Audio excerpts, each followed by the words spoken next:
This story begins deep inside a split forest, a place so old and untouched that humans have never set foot there. In this world, animals live freely, following only the rules of nature. The morning starts softly, with birds singing from every direction. Their songs echo between tall trees and thick roots, waking the forest from sleep. From inside a hollow log, a small red squirrel slowly peeks out. He stretches, shakes off bits of bark, and jumps down to the forest floor, ready to look for food. The squirrel moves quickly but carefully, hopping over roots and pushing aside leaves with his tiny paws. He sniffs the ground, digs a little here and there, never giving up. Then luck finally smiles at him. Buried just under the soil is a perfect nut. He pulls it free, holding it proudly like treasure. Life in the forest is simple, and moments like this feel like victory. Not far away, high up in a tall tree, we see a squirrel nest tucked safely among the branches. Inside, two young squirrels are playing, chasing each other in circles. This nest is out of reach for most predators on the ground. But the sky brings its own dangers. Suddenly, a deep, chilling hoot cuts through the air. An owl. The older squirrel freezes for half a second, then grabs her little brother and rushes deeper into the nest. The younger one panics and cries out for his mother. That small, scared voice travels far. Even from a distance, Mama Squirrel hears it and races back, leaping from branch to branch with all her strength. But danger is faster. A dark shadow sweeps across the tree. The owl dives, claws ready. For a terrifying moment, the baby squirrels see their mother climbing toward them. Then she is snatched away by the winged hunter. All that falls is the nut she was carrying, tumbling through the branches and landing on the ground below. It feels like the worst has happened. The forest goes silent. But just when fear takes over, Mama Squirrel suddenly reappears, darting back up the tree. She was too clever, too quick. She slipped from the owl's grip at the last second. The children rush into her arms, shaking but safe. Once everyone calms down, Mama Squirrel prepares to go back down to retrieve the lost nut. But the little ones cling to her tail, begging her not to leave. What if the monster comes back? Instead, they ask her to tell them a story. Any story will do. A monster story would be nice. Or even the mouse one. Mama Squirrel smiles and settles into the nest. And just like that, she becomes the narrator of another tale. This new story follows a small, innocent mouse. He is very hungry and very small in a very big forest. With his stomach rumbling, he decides to go exploring, hoping to find something to eat. The forest welcomes him kindly at first. Birds sing as he walks by, butterflies flutter around him, and the sunlight makes everything feel warm and friendly. Then, as if the forest itself felt sorry for him, a nut suddenly falls right in front of his nose. The mouse's eyes light up. He reaches for it, but in a blink, a bird swoops down and snatches it away. The mouse barely has time to react. Still hungry, he looks up and notices another nut resting high in a tree. But climbing is not his strength. He tries anyway, slipping and struggling, his empty stomach making everything harder. Just when he feels like giving up, he sees something incredible in the distance, a large tree overflowing with fruit and nuts, falling to the ground in piles. To the hungry mouse, it looks like a dream. An ocean of food. He imagines diving in, eating until he can't move. Lost in thought, he almost misses the warning signs. Some little birds are chirping loudly, trying to tell him something. But the mouse doesn't understand bird language, so he just waves and keeps walking. Along the way, he notices a long line of insects marching neatly toward a tree. Above them, birds are waiting, ready to feast. Realizing the danger, the mouse gently changes the direction of the insect line, leading them away from trouble. The insects are saved, even if they never know it. His journey continues through a field of dandelions. The mouse plucks one and uses it like a glider, floating gently through the air. For a moment, he feels like he's flying. But some dandelions drift into a dark cave nearby, waking something inside. The forest reacts instantly. Animals run. Birds scatter. Something dangerous is coming. From the cave emerges a fox, thin and hungry, nose twitching as he follows the scent. The dandelions make him sneeze, and he hides badly among the flowers. The mouse doesn't notice. He's too busy following a butterfly that seems to guide his path. The butterfly leads him through a narrow, thorny passage and into a clearing. Suddenly, the fox steps on the mouse's tail, trapping him. The fox is tired of waiting. He's hungry, and now he wants to eat. The mouse, still innocent, points toward the hill he's heading to, talking as if nothing is wrong. But something clicks. His survival instinct wakes up. He realizes the fox wants to trap him. Thinking fast, the mouse tells the fox that he already has dinner plans with the gruffalo. The fox freezes. Confused, he asks what a gruffalo is. The mouse pretends to be shocked that the fox doesn't know. He describes a terrifying creature with terrible claws, terrible teeth, and terrible jaws. He adds that the gruffalo loves eating foxes shaped like donuts. That's enough. The fox panics and runs away as fast as he can. The mouse laughs, proud of himself.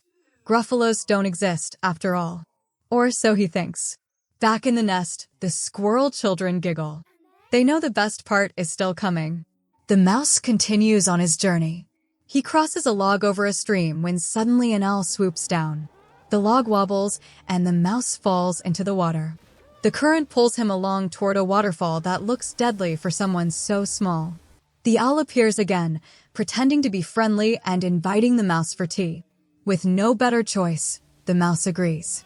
Once safe, he tells the owl that he already has tea plans with the gruffalo. Once again, the mouse describes the terrifying creature.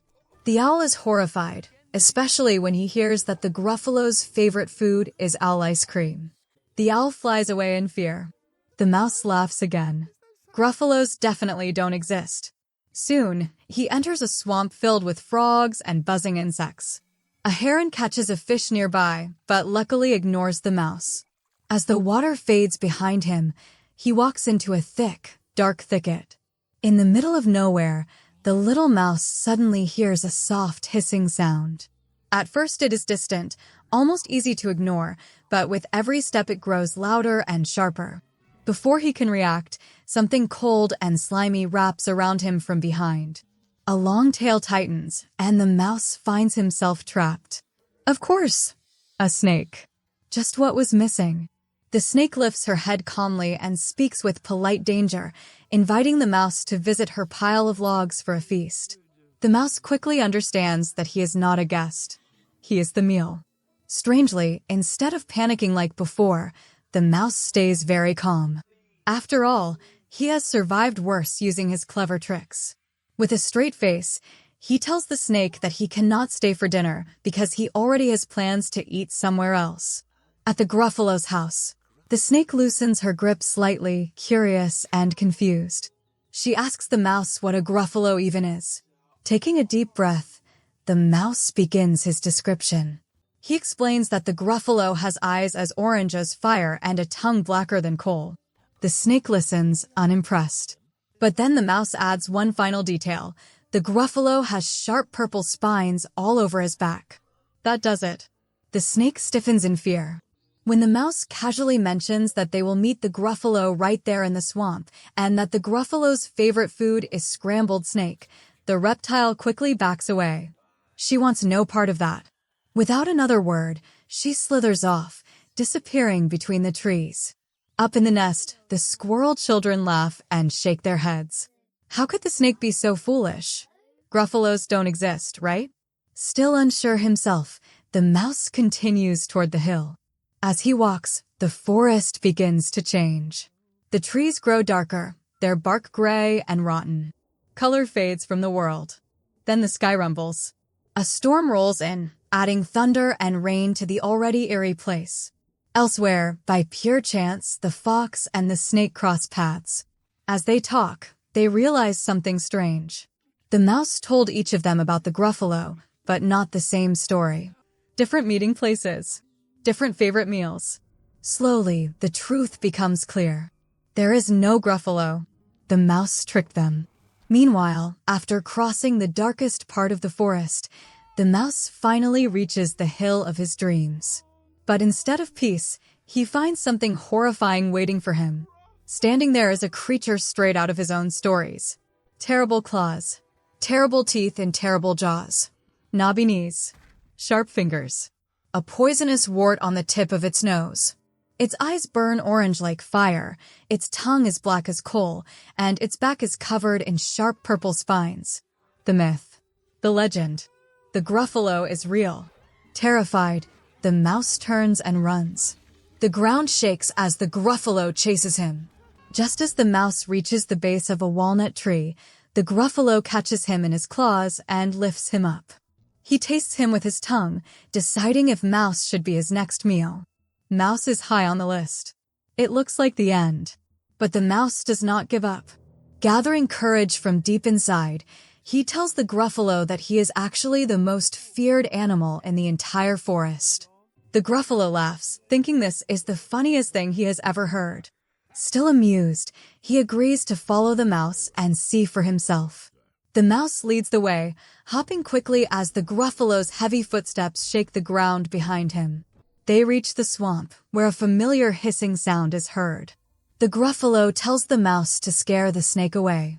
The mouse calmly greets the snake, who is just about to strike. Then the mouse looks up at the huge creature standing behind him. The snake follows his gaze. One look at the Gruffalo is enough. The snake freezes, then vanishes into the trees without a second thought. The Gruffalo is impressed. Maybe the mouse really is feared. They continue walking until they hear hooting above. An owl swoops down, ready to attack, but suddenly notices the Gruffalo.